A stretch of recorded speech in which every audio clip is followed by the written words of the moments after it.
আমি কিভাবে travel history make করব বা কোন ওয়েতে কয়টা কান্ট্রি ঘুরতে হবে। 3 দিনের মতো যদি আপনি একটা কান্ট্রিতে ট্রাভেল করেন তাহলে কিন্তু অবশ্যই এটা আপনার ট্রাভেল হিস্ট্রিতে অ্যাড হবে। যে ট্রাভেল হিস্ট্রিটা কিন্তু একজন ট্রাভেলারের নেক্সট ভিসা পাওয়ার জন্য খুবই গুরুত্বপূর্ণ একটা বিষয়। তো আপনার কাছে তো কোশ্চেন আসেই যে স্যার আমি কিভাবে ট্রাভেল হিস্ট্রি মেক করব বা কোন ওয়েতে কয়টা কান্ট্রি ঘুরতে হবে। তো এইটা নিয়ে যদি একটু আমাদেরকে ব্যাখ্যা করতেন। জি, ধন্যবাদ কবির ভাই আমার কাছে গুরুত্বপূর্ণ একটা প্রশ্ন রাখার জন্য। ট্রাভেল হিস্ট্রিটা কি এটা আগে বুঝতে হবে।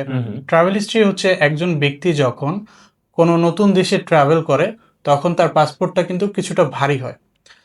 এটা হতে পারে বা মালদ্বীপ, শ্রীলঙ্কা, ভুটান, নেপাল অথবা সিঙ্গাপুর, থাইল্যান্ড, মালয়েশিয়া, ফিলিপাইন আছে, এছাড়া ইন্দোনেশিয়া আছে। তো ডিপেন্ড করে আপনি কোথায় যাচ্ছেন। এবং এখানে আরেকটা বিষয়, আমি জাস্ট ট্রাভেল করলাম গিয়ে আবার চলে আসলাম তা কিন্তু হবে না। আপনাকে মিনিমাম 48 ঘন্টার মতো কিন্তু ট্রাভেল করতে হবে। প্রপার ট্রাভেল হ্যাঁ। সো আমরা সেফ সাইডে থাকার জন্য বলতে পারি মিনিমাম 72 আওয়ার্সের মতো আপনাকে ওই দেশে থাকতে হবে। সো 3 দিনের মতো যদি আপনি একটা কান্ট্রিতে ট্রাভেল করেন তাহলে কিন্তু অবশ্যই এটা আপনার ট্রাভেল হিস্ট্রিতে অ্যাড হবে। আদারওয়াইজ আপনি গেলেন 5 ঘন্টা 4 ঘন্টা 3, অনেকে কিন্তু এরকম হয়। মানে আমার কাছে এরকম অনেক কোশ্চেন আসে যে অনেকে বলে যে আমি তো ওখানে ওই দেশে, সাপোজ ধরেন আমি ইন্দোনেশিয়াতে গেলাম, আমার একটা ট্রানজিট ছিল, আমি ইন্দোনেশিয়া নেমে 3-4 ঘন্টার মতো একটা শর্ট একটা ট্যুর দিই, শপিং করি বা এয়ারপোর্টের আশেপাশে যে প্লেসগুলো আছে সেখানে ঘুরেছি। আমার কি এটা ট্রাভেল হিস্ট্রি কি অ্যাড হবে? না, অ্যাড হবে না। কারণ আপনি তাদের দেশে কিন্তু তেমন একদিনও কিন্তু থাকেননি আপনি। সো এখানে আমরা সেফ সাইডে বলতে পারি যে আপনি যদি 72 ঘন্টার মতো একটা দেশে থাকেন তাহলে আপনার ট্রাভেল হিস্ট্রিটা কিন্তু অ্যাড হচ্ছে। পাসপোর্টে আপনার সিল থাকবে, সিল যে থাকবে না তা না, অ্যারাইভাল ডিপারচারের সিল থাকবে, কিন্তু আপনার অ্যাম্বাসিগুলো কি করে, অ্যাম্বাসিগুলো হচ্ছে দেখে যে আপনি ওখানে কতদিন স্টে করেছেন।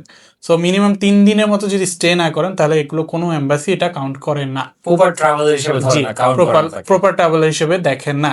আচ্ছা, এখানে হচ্ছে আপনার ফার্স্ট ওয়ার্ল্ডে আপনি ইউএস বলেন বা কানাডা বলেন, অস্ট্রেলিয়া আছে, ইউকে আছে, নিউজিল্যান্ড, আপনি যেটাই বলেন, ট্রাভেল হিস্ট্রি কিন্তু ম্যান্ডেটরি। ম্যান্ডেটরি বলতে কি, ট্রাভেল হিস্ট্রিটা এই জন্য ম্যান্ডেটরি, আপনি একটা কান্ট্রিতে যাবেন, গিয়ে আপনি ওখানে কি স্টে করবেন না আপনার ট্রাভেল হিস্ট্রি, আপনার যেই ট্রাভেলটা ছিল, ট্রাভেল কমপ্লিট হওয়ার পরে আপনার তো একটা টাইম থাকে যে আপনি একটা আগের থেকে একটা টাইম রেডি করে রাখেন যে আমি যাব লাইক 1 সপ্তাহের মতো থাকতে পারি অথবা 2 সপ্তাহ 3 সপ্তাহ, আপনার একটা কিন্তু টাইম ফ্রেম থাকে যে না আমি এই কদিন ট্রাভেল করব। এই ট্রাভেলটা শেষ হওয়ার পরে আপনি কি আদৌ বাংলাদেশে ব্যাক করবেন নাকি ওখানেই থেকে জব বা বিজনেস হোয়াট এভার আপনি যেটা করতে চান এরকম কিছু করবেন কিনা। সো এটা হচ্ছে ওরা কিভাবে দেখে যে আপনি ধরেন ক্যানাডার ভিসা পেয়েছেন, আপনি ক্যানাডায় গিয়েছেন, ক্যানাডায় 1 সপ্তাহ থেকে আপনি চলে আসছেন, তার মানে আপনি ওই দেশ কিন্তু ওভারস্টে করেননি বা আপনি ওখানে থেকে কোনো কিছু করার চেষ্টা করেননি, আপনি বাংলাদেশে কিন্তু এসেছেন। আপনি যখন ইউকের জন্য অথবা অস্ট্রেলিয়ার জন্য যখন অ্যাপ্লাই করবেন তারা কিন্তু এটা দেখবে যে ভদ্রলোক ক্যানাডার ভিসা পেয়েছিল, উনি ক্যানাডায় গিয়েছে এবং তার ঘোরা শেষে কিন্তু সে বাংলাদেশে ব্যাক করেছে। সো এই জন্য বলা যায় যে ট্রাভেল হিস্ট্রিটা কিন্তু একজন ট্রাভেলারের নেক্সট ভিসা পাওয়ার জন্য খুবই গুরুত্বপূর্ণ একটা বিষয়।